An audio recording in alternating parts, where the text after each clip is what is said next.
Welcome to Live Daf, your online Daf Yomi Shir. Shalom Aleichem, welcome back to today's Daf, which is YOMA Ayin Aleph. We begin on Daf Ayin Amud Beis, 3 lines from the bottom. Kidesh Yoda V'Raglov Tan Rabbanan, we learned on a Bryce. Now the following Gemara will focus on Parshas Achrei Mos. Of course, the easiest for you would be to actually follow it in a Chumash, but I'll try to do my best to present the Psukim as clearly as possible. So we're going to focus on Parshas Achrei Mos, and specifically on Psukim Chav Gimel and Chav Dalet. That's going to be the topic of our discussion here in the Gemara. Now, if we take a close look at Parshas Achrei Mos, we'll see as follows. We see a complete narration, a description of the Avodas Hayom, which the Kohen Gadol will do wearing Bigdei Lavan. Now, of course, he begins his day with Bigdei Zohav, which he uses to do the Talmud Shel Shachar, the Ketores in the Heichel, etc. But then he switches into Bigdei Lavan, as described in the beginning of Parshas Achrei Mos. After which we find a complete narration of what appears to be a continuous, uninterrupted sequence of avodos done with Bigdei Lavan, which takes us to this pasuk here, which is pasuk Chav Gimel. Tan Rabbanan, Uba Aaron el Oyel Moed. Aaron returns. He comes to the Oyel Moed, to the Kodesh HaKadoshim. Lama hu ba. What's the point of his return? It would appear from the Psukim that he completed everything meant to be done in the Kodesh HaKadoshim. Says the Bryce, there's one thing left to do. To go back and retrieve the empty spoon, the empty shovel, which he had left behind when he brought the Ketores into the Kodesh HaKadoshim. Continues the Bryce. We find something very unique here. Shekola Parsha Kula Nemra ala Seder. If you take a close look at the Psukim, everything, all the Psukim here in Parshas Achrei Mos seem to have been written in order, as per sequence of events as they occurred, except for this pasuk Chav Gimel. The following pasuk Chav Dalet, which reads as follows: V'rachas es b'sorei b'mayim b'makam kadosh, v'lovas es begadav, v'yotza v'osa es oilasoi v'es oilasam. He switches into gold, Bigdei Zav, the full gear, the 8 begadim, which he will wear when he does his oila and the oila sa'am. So pasuk Chav Dalet that we just read is actually out of place, out of order. It's meant to precede pasuk Chav Gimel that we just learned, Ba'aron el Oyel Moed. So pasuk Chav Dalet comes before pasuk Chav Gimel. Why is that? My time, how do you get to that conclusion? Amar Chizda, very simple. Gemiri, we learned, we have a Kabbalah, Halacha l'Moshe Messina, that Chamesh Tfilos V'Asor Kedushin Toivel Kohen Gadol Umekadesh Baybayim. Throughout Yom Kippur, Kohen Gadol does 5 Tfilos and 10 times Kiddush Yodayim Raglaim. And we know, we learned this earlier in the Aflamet Beis. When does he do Tfilos and Kiddushin? When he switches from one set of Gadim to the other. And it goes from gold to white to gold to white. Each time it's going to be a tefillah and twice Kiddush Yodayim Raglayim. Now, we have to achieve a total of 5 tefillahs and 10 Kiddushim, which are indicative of 5 transitions, switchovers, from Zav to Lavan and back. If you follow the Psukim as is, you'll never get to 5 transitions. At most you will find is Ela Shalosh Tfilos V'Shisha Kiddush, 3 Tfilos and 6 times Kiddush Yadayim Raglayim. Why? Very simple. You begin the day with Zahav to do the Talmud Shel Shachar. Then you approach Parshas Achrei Mos, which describes the Avodos Hayom of Yom Kippur, and begins by telling you that the Kohen Gadol switches into Bigdei Lavan. Then you proceed through the entire Parsha, apparently wearing Bigdei Lavan, all the way to the end of the Parsha, which is going to be pasuk Chav Dalet, which describes to you how he switches back into Zav to complete the Karbanos of the day. So how many times did he switch? Only 3. From gold to white, back to gold. So it's only going to involve 3 times Tefillah. For the first set of Gadim, White, switching into gold, then switching into white, and switching into gold. 3 tefillos. And 2 twice Kiddush at each juncture. So it's only a total of 6, 2 Kiddushim at each juncture, a total of 6 Kiddush and Raglayim. 3 tefillos and 6 Kiddushim. You're falling short of your number, of the required number, which is 5 tefillos and 10 Kiddushim, which we learned from Allah Sinai. Apparently there's something out of order, something out of place here. You meant to create another step along the way. Take Parshas Achrei Mos. Take this description, this uninterrupted description of events of avodas performed with Big Day Love, and split them into 2. Insert some sort of step there which involves Big Day Zav, and that's Pasuk Chav Dalet. Pasuk Chav Dalet precedes Pasuk Chav Gimel. So now it reads as follows. He begins the day with Big Day Zav. Take care of standard chores, typical karbonos, Tzomach Shachar, Keteris and the Heichel, etc. Then you approach Parshas Achrei Mos. Switch into Big Day Love. Do some avodas hayom. The Par Kohen Gadol, Yisor HaPnimi, the Kaddish HaKadoshim, do the Keteris there. Then, when you get to Pasuk Chav Gimel, stop right there. Cut and paste. Pasuk Chav Dalet over to this location. Pasuk Chav Dalet speaks about switching into Big Day Zav to do Oilosoi v'Oilos Am. So that intersects. That creates that hefsek. That splits the avodas Big Day Love into 2. So you interrupt with Big Day Zav right there, creates another step along the way. When you've done that, you switch back into Big Day Love, which is Pasuk Chav Gimel. He puts the Big Day Love on for the second time. Ubo Arna lo yomayid, as we said before. Why? Lohiti esakafa machta. This is the second time that he wears Big Day Love. He goes in to retrieve the kafa machta. After which the pasuk says he removes those Big Day Love, switches into Zav to complete the karbonos of the day. So you've now accomplished another. You've created another step here, another switch from Lovin to Zav back to Lovin. That gives you a total of 5 switchovers for the day. Right? You begin with Zav for the avodas of the morning, the Tzomach Shachar, etc. You go into Lovin for the avodas hayom, for the Parvus Yisor HaPnimi. Then, and this is the Chiddush, you switch back into gold. For Ela ve'Elam, that's Pasuk Chav Dalet. Then you go back to Pasuk Chav Gimel, back into white for the Kafa Macht. Then, of course, you're back to Zav to take care of the rest of the karbanos of the day. Asks the Ramban why. Why does the Torah do it in this manner? Presents it all as one unit, and then we have to go and split it, put things out of order. Says the Ramban, that's the derech of the Torah to complete a topic as one unit. Describe all the avodas hayom done with Big Day Lovin, at which end the Torah says v'nicham sham. He's meant to hide those begadim and not reuse them next year. So the Torah describes it as one unit. Of course, we learn based on the Lochem Sinai, they meant to be mafsik, a short break in the middle of that narration. Switch into gold for the Ela ve'Elam, and of course switch right back to Lavan to resume the avodas hayom. Maskef lo Rabbi Yehuda. Rabbi Yehuda challenges this suggestion. I understand that you have to create another step along the way in order to accomplish to get to the 5 tevilas and 10 kedushin. I understand there's going to be some sort of activity involving Big Day Zav, which is meant to come right in the middle of Big Day Love.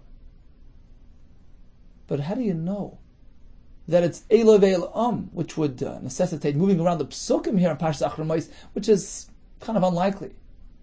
It's hard to imagine that things are so out of order. I have another suggestion for you. We have a carbon called Soyer Hanasa B'chutz, one of the Musafin, which we discussed yesterday, mentioned in Parshas Pinchas. Import that carbon into Parshas Achrei Mos. Why don't you suggest that that's going to be the carbon brought right in the middle of the avodas hayom? That's going to create the extra step that you're looking for. So he starts with white, switches into gold to do the Soyer HaChutz, which is a Musaf, which is not listed over here, not described in this parsha. You don't have to push things out of order. Bring that one over here. Do the Soyer Hanasa B'chutz with gold, and then when you're done, switch back into Lavan to complete avodas hayom. So now once again you have 5 steps. Begin the day with Zav, go into Lavan to begin avodas hayom, Parvus Yisor HaPnimi, switch into gold for Zor Achitzim. Switch back into Lavan to retrieve the Kaf Machta, and back into gold for the Tamash ben Arbayim. Omar Abaye. It can't be.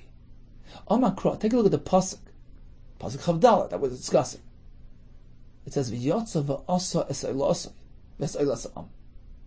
As soon as he comes out, for the first time, from doing the Avodas HaPnim, what's he meant to do right then? As soon as he comes out the first time, and he exits the interior portion of the Beis HaMikdash, he comes out of the Kodesh HaKodashim after having brought the Parvesar HaPnimi, and he wore the Big Day Lavan for the first time. What does he do when he comes out? Right away, Eloi va'ela'am, not the Sar HaChitzai. So this proves to us that the way we presented it earlier is the correct way. You start with Big Day Lavan. You do the Avodas HaPnim, Avodas HaYoim, Parvesar HaPnimi. Then you come out in honor of the Eloi ve'ela'am, which are Karbonis Chitzainim, which are done outside the Mizbech HaChitzai. You do that wearing Big Day Zahav. When you're done, you switch back into Lavan to return to the Kodesh HaKodashim to retrieve the Kaf Machta. Mitzia Rishayna of it, Eloi ve'ela'am. Rava has another teretz, not to this kasha, but to the earlier shaila. How do we know that things are out of order? How do we know that you're meant to be mafsik in the middle of the Big Day Lavan, although the psukim seem to present the entire Avodas Hayayim as though it's one interrupted unit, one continuous event? No, says Rav, I'll prove otherwise. There's another missing step here involving Big Day Zahav, which comes right in the middle of the Avodas Hayayim. Rava Amar Kra, take a look at the pasuk Chavd Gimel, the one that we began today's daf with. Uba'arn al oil mayit. What does the pasuk continue?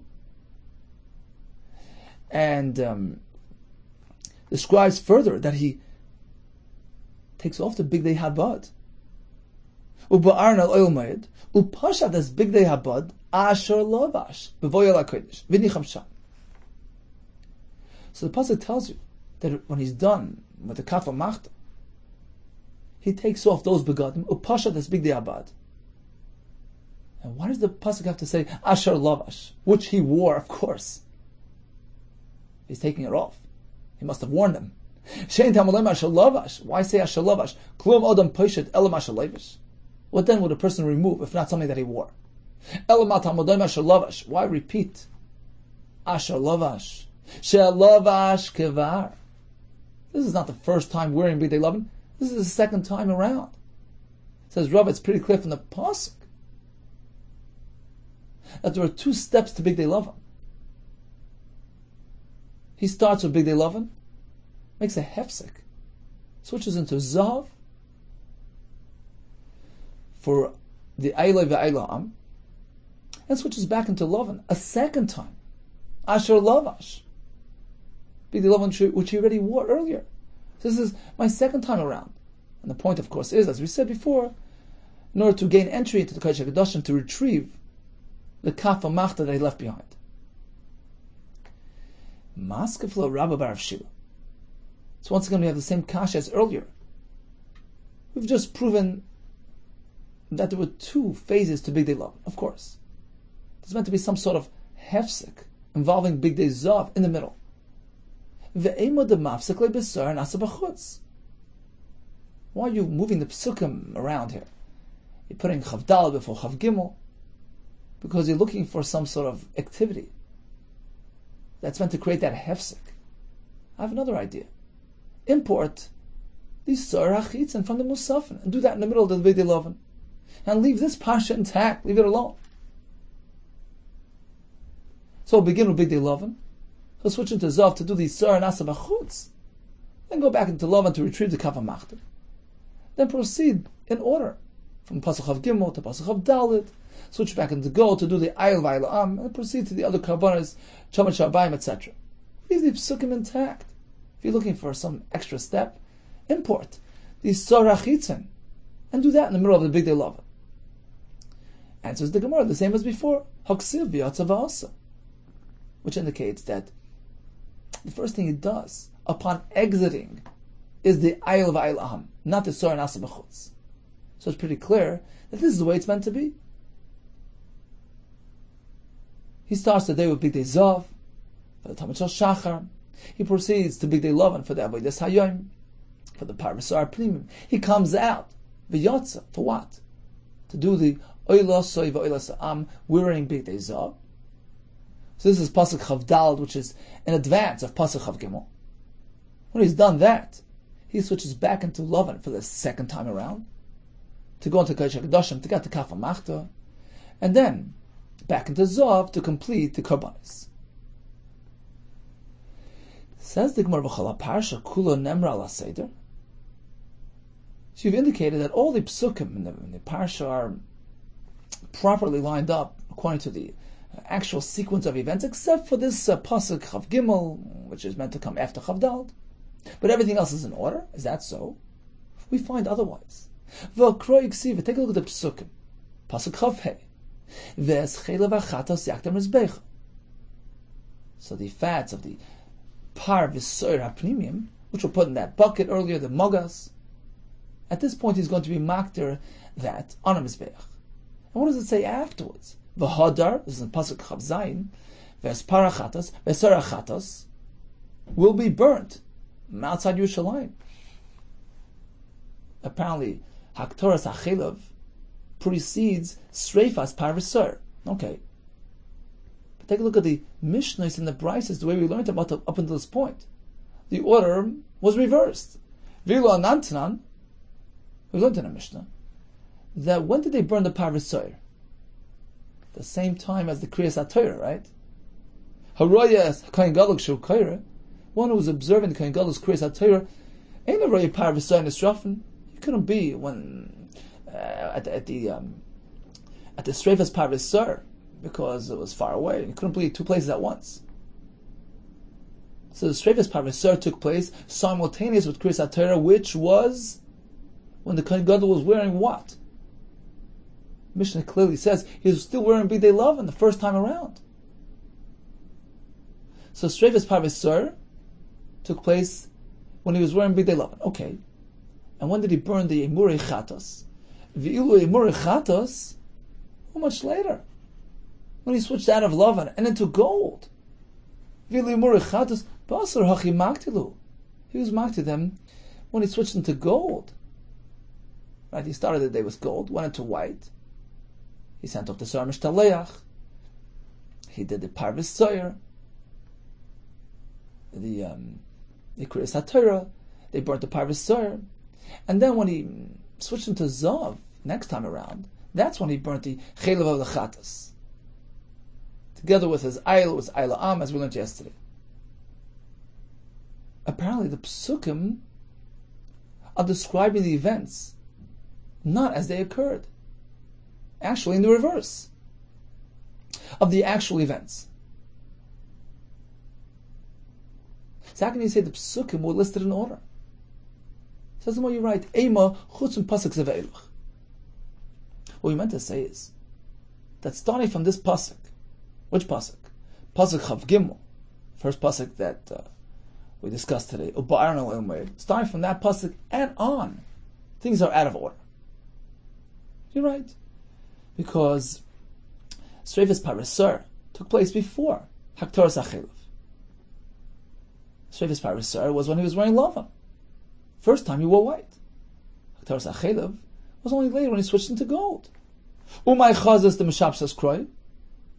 Why do you prefer to switch around the order of the Psukim and say things in the Psukim are out of order? Shabash Masnisa. Corrected the Mishnahs and the Brises. Who says the Mishnah is correct and the Psukim have to be rearranged? Perhaps it's the other way around. The event described in the Psukim are listed in order, and the Mishnah and the Brises are out of order. Amar Abaye, Amakro. The Psukim themselves indicate that the Mishnah and Brises version of events is the correct one. Pasuk Chavav has the word V'hamashaleach. The one who's going to bring the Sar Azazel, his begadim become tummy. Pasuk Chav Ches has the word V'hasoyref, the one who burns the Parvisar, his begadim become tummy. Let's connect the two things. They're similar terms. And we say, Ma mishalech d'mikara, just as Veha mishalech is referring to an earlier event. Because the psukim earlier tell us that he already sends out the Sir La'azazel when the Kohen Gadol is wearing Bidei Lavan. Veha mishalech is referring back in time. It's not happening now. It's a past event. Av Seirif d'mikara mashma. Likewise, the word Veha Seirif, it's not referring to something happening now. D'mikara. It's referring back in time. Because the Sreifas Parisur indeed occurred way earlier, when he was wearing Bidei Lavan. Adrabah, just the opposite. Ma Seirif dahashta, just as Va Seirif is referring to a current event, because the Ikar description is right here. Pasuk Chav Zayin, Pasuk Chav Ches. That's what the Torah tells you to burn the par. It's happening now. Af Mishalech dahashta. Likewise, Mishalech is perhaps happening now as well. So how do you know it's referring back in time? Perhaps, just as Streifa, we assume is happening now. Shiluach Sir Lazal is happening now, after the Haktoras Chelev.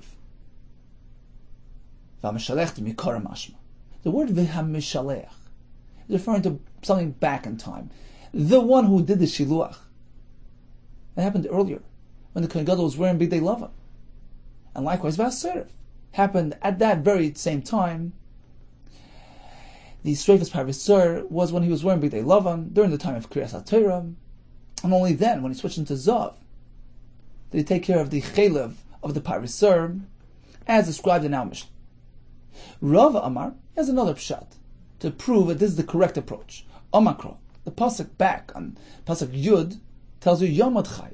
You take the Sir Lazazel, you position him alive until Kapara. Ad Masa Yezokak Lamed Chai. Until what point does he have to stand there? Achas kapara. Until kapara. Which kapara? Ve'emas shas kapara. When is that? V'shas matan dam.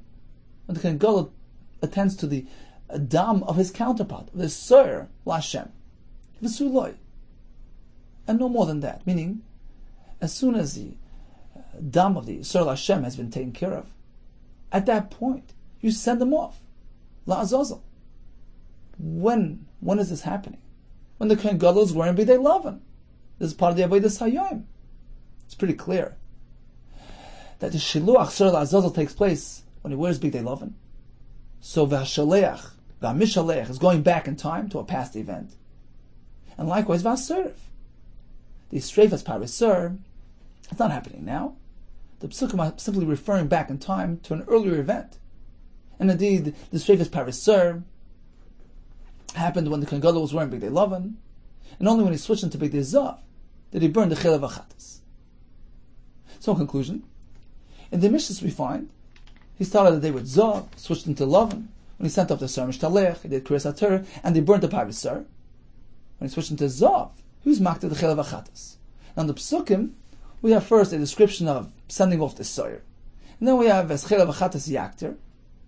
And then we have Mishalech and V'aserif, which would seem to tell us that the Sreifa only happened after Chelev Achatas, which is not the way that it's described in our Mishnahs. The Gemara concludes that Mishalech and V'aserif really occurred earlier, before Chelev Achatas Yakter.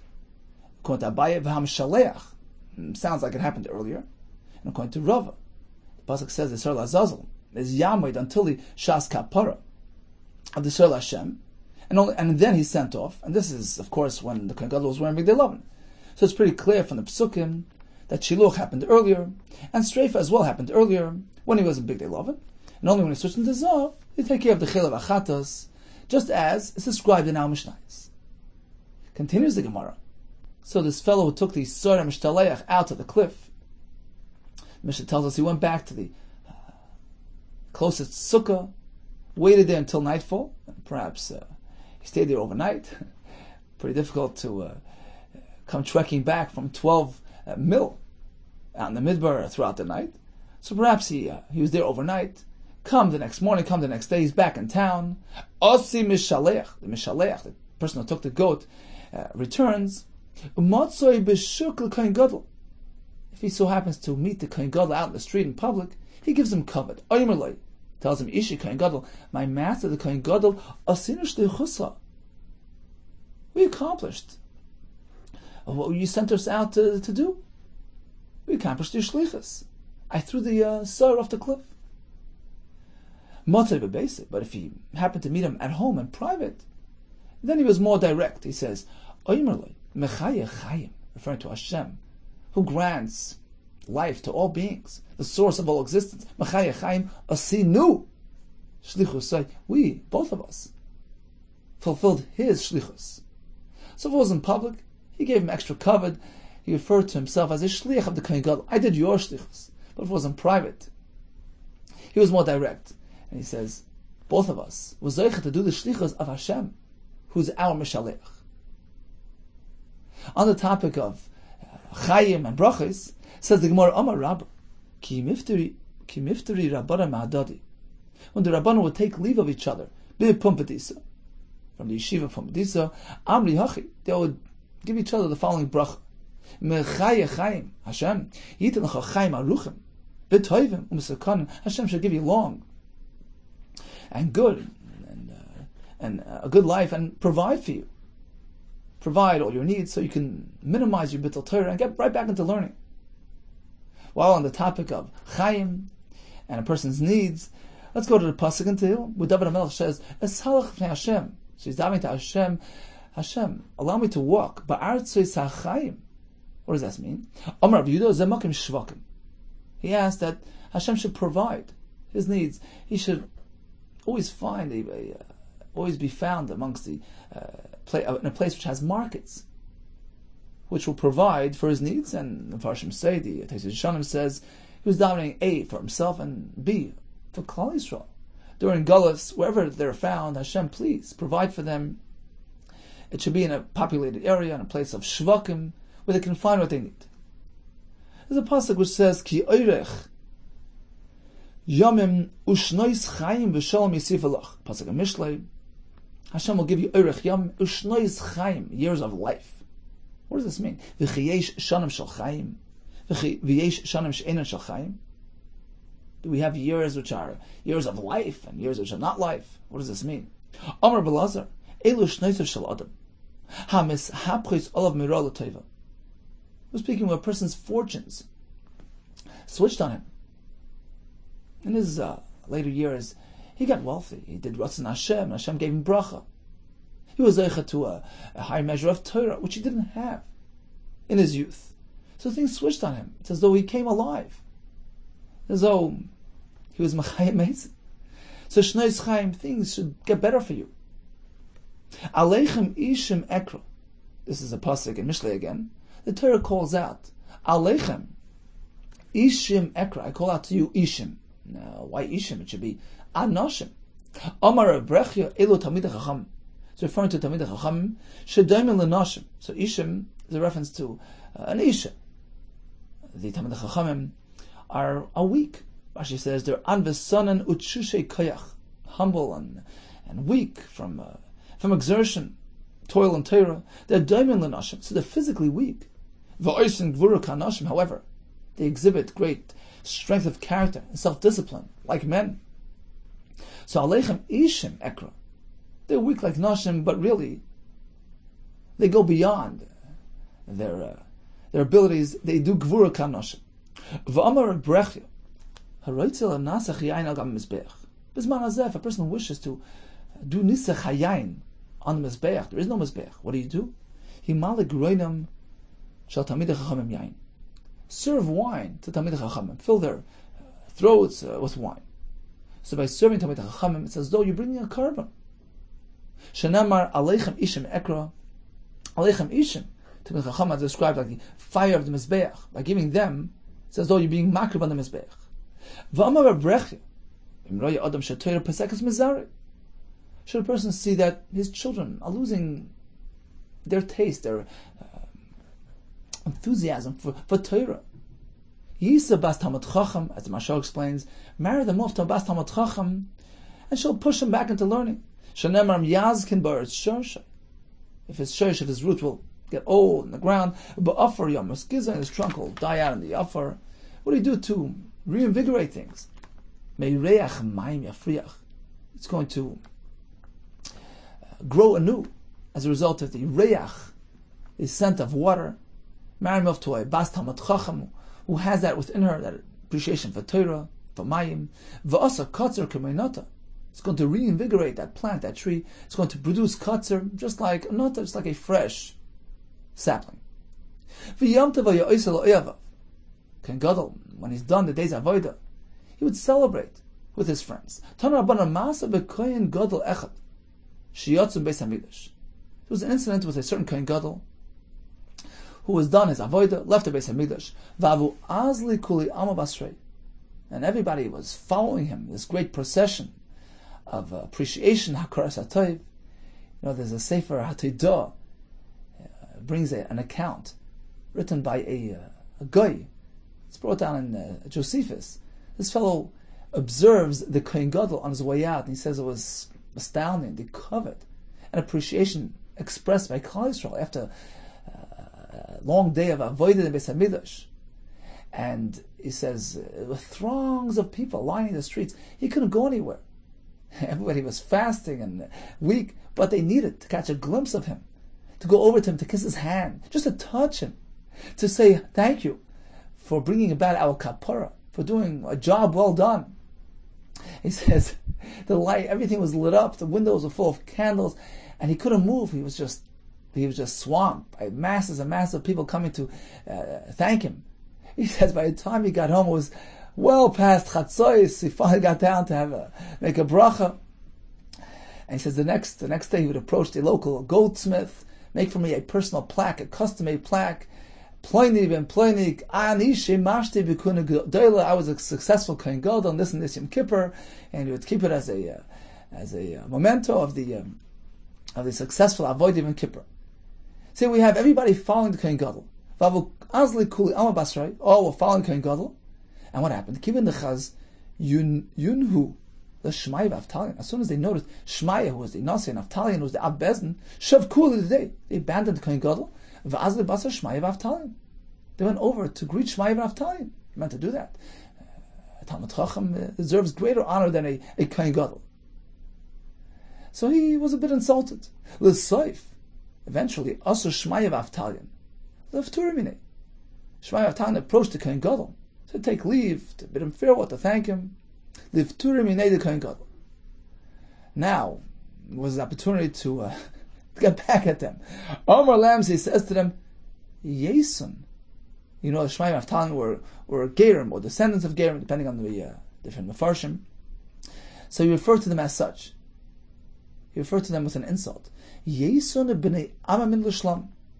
B'nei Amamin, the descendants of nations, the Gerim, they should come to peace. So he gave them a bracha, but with a derogatory reference. Amr lei, so they responded to him with a shtickle musar. Yesun b'nei Amamin l'shlam. Yeah, true. We, b'nei Amamin, should be zeichet to shalom. The avdin uvda the Aaron. Because we emulate the ways of Aaron HaKohen, who the Mishnah in Pirkei Avos tells us was a uyiv shalom v'roidev shalom, increased peace amongst people. So we, who came over to you and greeted you, we are deserving of shalom. But you, v'lo yaisi ba'Aaron l'shalom, but you, the descendant of Aaron, you don't behave as such. You don't deserve shalom. Don't be avid over the Aaron. You didn't follow in your grandfather's footsteps. You did anything but increase peace, insulted us. So that was the musar they gave him. Continues the Mishnah. Kohen Gadol meshamish v'shmoina kelim. Kohen Gadol would serve in the Beis Hamikdash wearing all 8 begadim. So shmoina kelim, these are the klei, these are the begadim that he wore. V'hedit ba'arba. And the simple Kohen would serve wearing 4 begadim, which were biksoinas, the shirt, a rather long shirt, more like a robe, umechnasayim, pants, more like knickers, which started at the navel area, went down to the knees, umitznefes, a hat, v'avnet, and a belt. These were the 4 begadim for the Kohen Hedjit. Moisil of Kohen Gadol. In addition to these, Kohen Gadol had 4 more. Choshen, which contained these stones and the Shem HaMeforish. The ephod, this was the apron. Ume'il, some sort of shawl.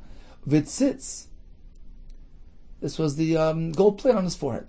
So in addition to the 4 begadim worn by the hedyot, he had the choshen, the ephod, the me'il, and the tzitz. Be'elu nish'al and burim v'tumim. When they wanted to ask a shaila of the urim v'tumim, the shema mefarish, and the choshen, he would have to wear all 8 begadim to enable this shaila to be presented. And it wasn't just for anybody to ask business advice, etc. No. It was something specific for the tzibur's need. Only a melech can do that. Or somebody else who's a public figure and needs to seek advice for the sake of the tzibur. Tanu Rabbanon. What type of material was used for the big kahuna? Devarim shenemer behen sheish. Whenever we have the beged, which contains the word sheish in it, chutun kafal shisha. That tells us how thick the thread was. It was a 6-ply thread used for that beged. When we have the word mashzor mentioned without sheish, just mashzor, shmoina. That was a thicker thread, 8-ply thread. And as a result, we come up with the following calculation, following numbers. Me'il shnei maser, the me'il used a jumbo thread, which was 12-ply. The Gemara will explain why. Because it used 2 threads wound together, each one being 6-ply for a total of 12-ply. Pareiches esem rabba. Pareiches, which had 4 different types of material used for it. It had the different types of wool. Tcheles, argamon, toilas shani, blue, purple, and red. And also some linen mixed in. So 4 different types. And each type had a separate thread, which was 6-ply. Right? 4 different minim. Each one of those threads was 6-ply. Join them all together, wind them all together into one jumbo thread. We have a 24-ply thread. Choshen ve'ephod eser mishmoina. Choshen ve'ephod were even more, because they also had gold inserted. So you had a thread of gold added to every min. Instead of each min being only a 6-ply thread, you added another strand of gold as well, so it's a 7-ply thread. 4 times 7 is 28. So that's the price. Now the Gemara will analyze the price. Chutun kafel shisha manela. How do you know that whenever we have the word sheish, it indicates that the thread was 6-ply? The Amakra, the pasuk says like this: Vayasos hakasnos sheish. They made these shirts out of sheish. Sheish, the Gemara will soon tell us, is linen. Vesametznefes sheish, and the hat was sheish. Vesparamik boy is sheish. This was the hat for the kohen hedyot, also made of linen. Vesmichnasei abad sheish marsa. So the pasuk here is telling you to make all these begadim using linen. Now we find a redundancy. Chamisha kroi ksivi. It's mentioned 5 times over. Sheish, sheish, sheish, sheish, bad. Why the repetition? Apparently there's a drasha that the pasuk has in mind. Chadugufei, one for its own sake. The kitna nehavu, they're meant to be made from linen. V'chad shehei chutun kafal shisha. One mentioning of the word sheish is coming to tell you they're meant to be 6-ply threads. So sheish can either mean a type of material, linen, can mean the number 6, 6-ply. V'chad sheyush zurin. The next mentioning of the word sheish to tell you that all 6 plies are meant to be wound together into one jumbo thread. V'chad l'shar b'gadim sheloi nemer v'hen sheish. The next sheish is meant to tell you that elsewhere as well, other begadim which don't necessarily have the word sheish mentioned by them, they're also meant to use 6-ply threads. V'chad li'akev, and the final one is meant to tell you that it's mi'akev. It has to be done this way and no other way. So from here we learn that, generally speaking, the threads used for Big Kahuna were 6-ply threads. My mashma dahi sheish kitnu. Now you're assuming that bad means linen, sheish means linen. How do you know? Amar Rabbi Yosef Chanina, damakra bad. The word bad that the pasuk uses is indicative of linen material. Davar ha'olam min hakarka bad. Something which grows out of the ground, single file, one stalk at a time, which is the way linen grows. So bad is linen, and when the pasuk says Mechan bad sheish. Apparently it's the same material. Bad and sheish are both linen. Ve'ema amr, maybe it's wool, which also grows single file, one hair at a time. Amr if tzula mivtzla. Sometimes you have the thread, the wool thread, which the hair which splits. It frays. It doesn't stay a single hair. So that splits into many. That's not what the Torah meant, but rather it's referring to kisna, linen, which grows as a single stalk. Kitna nami if tzula mivtzal. Linen as well will break apart and fray into fibers when you crush it up. It doesn't stay as one. Kitna agav lakusei mivtzal. Yeah, that breaks into fiber when you crush it. But naturally speaking, it grows as one. So the pasuk was referring to linen. Ravina Amar Mehacha. I'll prove from elsewhere that you meant to use linen for bigdei kehuna. Pasuk in Cheskel says, "Pari pishtim yal reisham." So these linen hats are meant to be worn on their heads. Umichnasei pishtim yal masneim, and linen pants. So we see bigdei kehuna meant to use linen. Amal Ravashi. It can't be that that's the source. Ha mikami de asi Yecheskel. Before Yecheskel came along, man amra, who presented this halacha? Meaning, you have to find a source within the Torah. It couldn't have been introduced by Yecheskel at a much later date. So he responded, according to your challenge, Ha de amar of Chizda. What about Rav Chizda, who says, Davar zeh mitoras Moshe Rabbeinu lo lamad? The following halacha was not learned from Moshe Rabbeinu's Torah, rather, midivrei Yecheskel ben Buzi lamad. We learned it from Yecheskel, which is Kol ben Necha. Any kohen who's been estranged from Hashem, he deviated from the path of Torah mitzvahs. Orei leiv, he has a stuffed heart. Vorel basa, referring to a kohen who didn't have a bris milah. Lo yovel mikdash l'sharseni, he can't serve in the Beis HaMikdash. This is a pasuk in Yecheskel. Ha, this halacha, mikamid asi Yecheskel, man amra. How did we know it before Yecheskel came along? Who taught this to us? It can't be that he introduced the halacha. A Navi is never allowed to be mechalesh nu halacha. Ella gemara gmirla. Apparently, you have to say it was known b'mesorah that this indeed is the halacha. We knew this from Moshe Rabbeinu. V'asi Yecheskel v'asmucha akra. Yecheskel simply came along and he established it into the psukim. He recorded it into his sefer, but it wasn't his chiddush. Hachanami here as well. When it comes to linen being used for bigdei kehuna, gemara gmirla. We certainly knew it. The Kabbalah, the tradition, that's the material meant to be used. Cheskel simply came along and recorded into the Psukim, into his Sefer Yecheskel. So of course, it's something which we already knew. I'm simply being haray from Yecheskel. That indeed, we knew all along. The Kabbalah from Moshe Rabbeinu, that Pishtan, linen, is the correct material for bigdei kehuna. The Brisa told us, when we have the word Marshazar mentioned, it's indicative of shmoina, an 8-ply thread.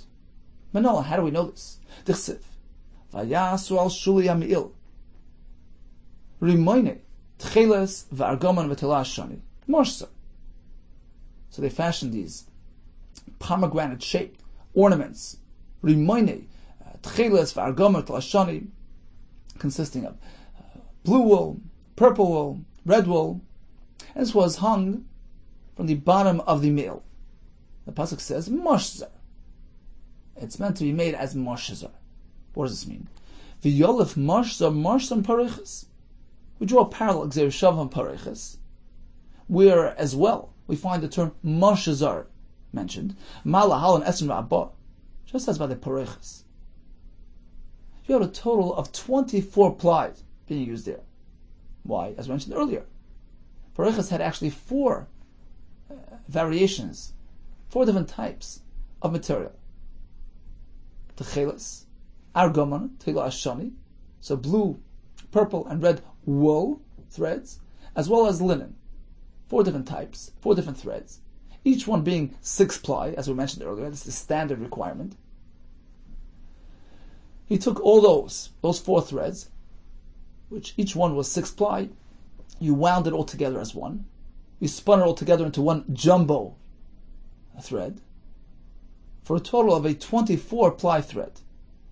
So Mala Halan Esrim Rabbah, just as over there, you've arrived at a total of 24. Afkan Esrim Rabbo here as well. By the remaining of the Me'il, you need to arrive at the same destination. A total of 24 strands. The difference only is that over here it's merely 3 minim. We delete the linen. It's only remaining tcheles, ve'agaman, ve'tela shani. Blue, purple, and red. But you have to arrive at the same total number of 24 plies. So you take the number 24 and split it by 3. Dahava kol chad v'chad tamli. So each min, each type, each color ends up with 8. So it's an 8 ply thread per color. Oh. So now you see that mashzar, which is the term used to describe the remaining of the mill, is referring to an 8 ply thread. So you take the 3 threads, each one being an 8 ply thread, wind them together, and make your remain on your mill. Okay, I understand that you got the number 24 from the Paroiches.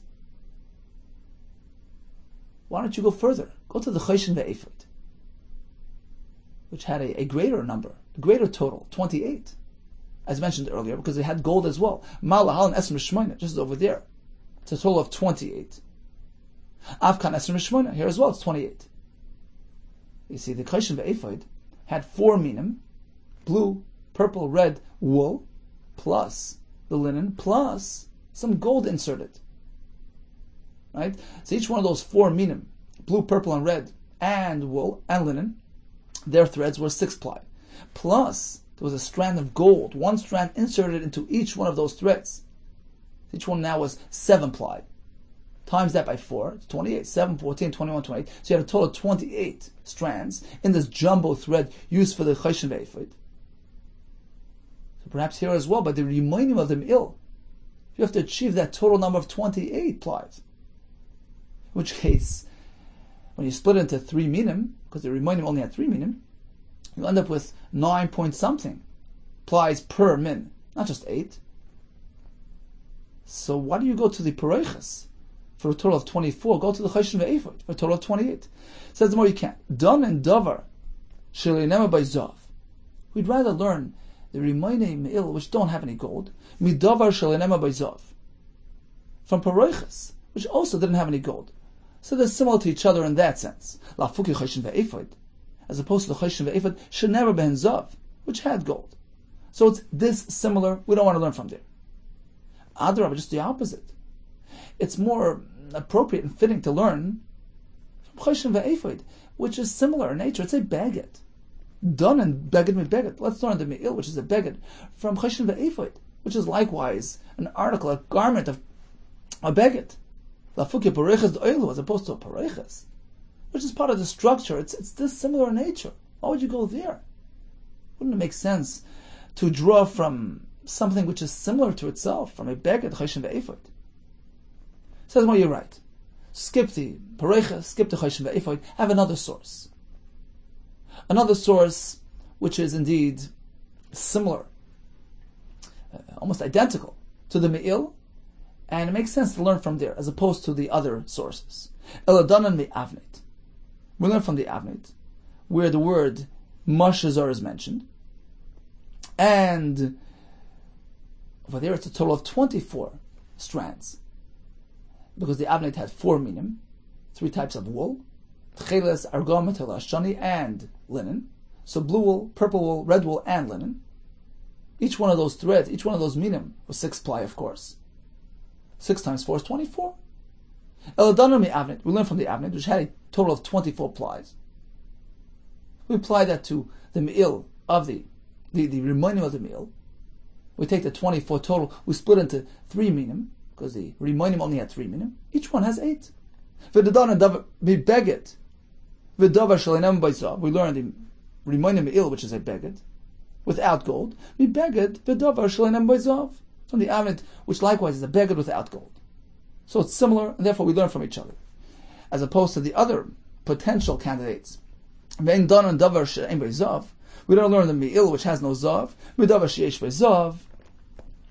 from the Choshen Ve'ephod, which has Zav, and likewise, we don't learn from the Pareches, which is an oil and dissimilar to the Rimoina meal. So that's how we arrive at our conclusion that Mashzar is an 8-ply thread. Once again, because we learn from Avneit, where it was a total of 24 plies, right? 4 minim, each min had a 6-ply thread. You roll it up into a jumbo thread of 24. The remainder of the meal, likewise, needed to have a jumbo thread of 24 plies. But there was only 3 minim, so each min, red, blue, purple, and red wool, each one had a thread which was 8 plies. So you see, Marsha was 8 ply. Rav Mari Amar, he had a different pshat. How we arrive at this conclusion. Ta'asenu ksiv. The reason why we can't learn from the Choshen, it says Ta'asenu, you meant to fashion the Choshen in this manner. Only this. Ta'asenu lezev, lo la'achar. You're not meant to fashion something else the same way you fashion the Choshen. So you can't learn the me'il from the Choshen. Rav Ashi Amar, I'll tell you another pshat. How we arrive at our conclusion that each min in the me'il had 8. V'asisaksiv. Pasuk says you meant to make the rimonim, those pomegranate-shaped ornaments on the bottom of the me'il. V'asisa ksiv sheyu kol asiyos shavis. That all the different types of threads used for those rimonim are meant to be consistent, similar to each other, same thickness. Oh, if that's the case, you must say that each one is only 8, for a total of 24. Why? Why can't it be 28 in total? Because how are we going to do it? Na'avet lasa, da asara asara. If we'll take 28, you can't split it evenly. Let's say you'll do 3 minim, each one having a 10-ply thread. Havot lassen. You've gone over. It's 30. 3 times 10. Na'avet trei, hetisha tisha. Take 2 of those 3 minim and use 9-ply threads for each one. V'chad asara, and the third one will be a 10-ply thread. So it's 9 for 18, plus 10 is 28. But that won't work either. Amakrov asisa, sheyu kol asiyos shavis. Asisa tells you all the minim are meant to be consistent. The same thickness, the same consistency. Apparently, you can't work with the number 28, which won't allow it to be evenly split amongst the 3 minim. Apparently you have to learn from either the Avneit or the Paroiches, where it's a total of 24, and that could be split evenly amongst the 3 minim of the me'il, giving them each one an 8-ply thread. So conclusion, how thick were those threads used in the Beis HaMikdash?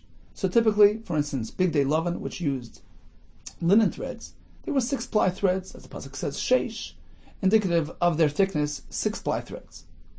The me'il, which employed 2 of those threads wound together, 2 times 6, that's a 12-ply thread.